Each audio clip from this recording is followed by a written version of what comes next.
conservationist and author, conservationist and author. তিনি ডেরাল্ড Malcolm Durrell, তিনি কীরকম ছিলেন? রক্ষক, সংরক্ষণ ও লেখক।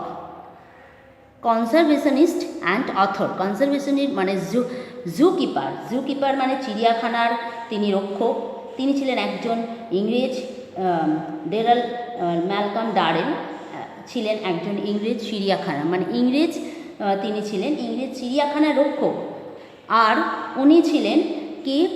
Conservationist and author. কনজারভেশনিস্ট মানে হচ্ছে রক্ষক, সংরক্ষক উনি হচ্ছেন। কনজারভেশনিস্ট মানে হচ্ছে সংরক্ষণ। তিনি চিড়িয়াখানার রক্ষা করতেন, সংরক্ষণ করতেন, মানে বিভিন্ন জিনিস যে আসছে ওতে, হ্যাঁ, তাতে তিনি সব কিছু দেখাশোনা, এই সমস্ত মানে পশু পাখি যা আসছে ওইগুলোকে সব দেখতেন, সংরক্ষণ করে রাখতেন। আর উনি একজন লেখকও ছিলেন।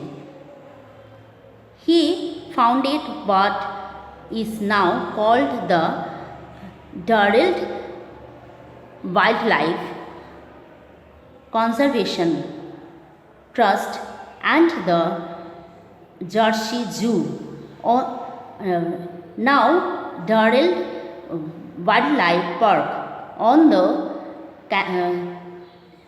Channel Island of Jersey in 1958. তিনি 1958 সালে জার্সির চ্যানেল দ্বীপে ডারেল বন্যপ্রাণী সংরক্ষণ ট্রাস্ট ও জার্সি চিড়িয়াখানা, মানে এখন ডারেল বন্যপ্রাণী উদ্যান ওটাকে বলা হয়, প্রতিষ্ঠা করেছিলেন। মানে ওখানে সমস্ত বন্য প্রাণীরা থাকে, সেটা তিনি প্রতিষ্ঠা করেছিলেন। এই ডারেল ম্যালকম মানে ম্যালকম ডারেল, অর্থাৎ আমরা এখানে বললাম Gerald Malcolm Durrell. He is perhaps best remembered for writing a number of books based on his life as an animal enthusiast. উনি কী করেছিলেন? তিনি পশুপ্রেমী হিসাবে তার নিজের জীবন সম্বন্ধে, মানে পশুপ্রেমী তিনি ছিলেন, তার নিজের জীবন সম্বন্ধে লিখিত বেশ কিছু বইয়ের জন্য সম্ভবত স্মরণীয় হয়ে থাকবেন। উনি মানে নিজে অনেক কিছু বই, অনেক কিছু লিখেছিলেন।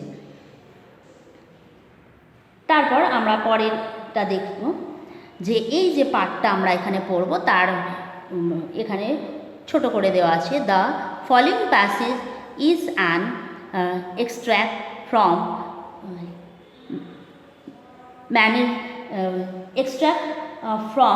Menagerie Manor by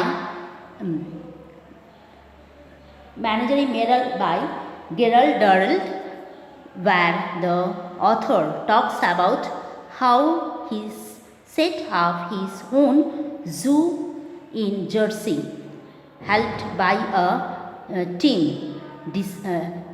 dedicated to the cause of the animals. তিনি কি করেছিলেন? এখানে যে আলোচ্য অংশটি গেরাল্ড ডারেলের, মানে এখানে আছে, এখানে আমরা যেটা পেলাম ম্যানেজারি মেনর মানে হচ্ছে খাঁচাবদ্ধ জন্তুদের প্রদর্শনী।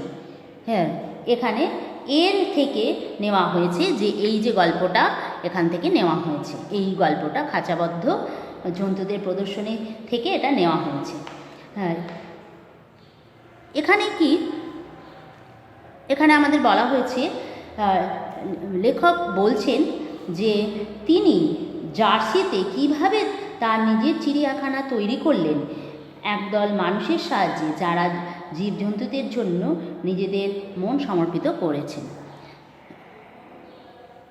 The extract describes a typical day in the zoo and the experience of the zoo workers, and offers us an interesting insider's view of the zoo.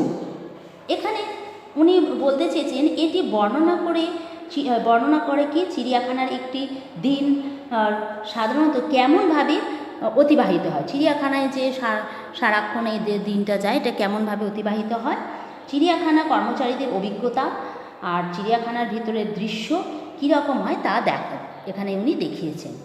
আর একটুখানি পড়বো, যা বাকিটা তোমরা ভালো করে রিডিংটা পড়বে, যেটা যতটুকুনি বলবো, ঠিক আছে?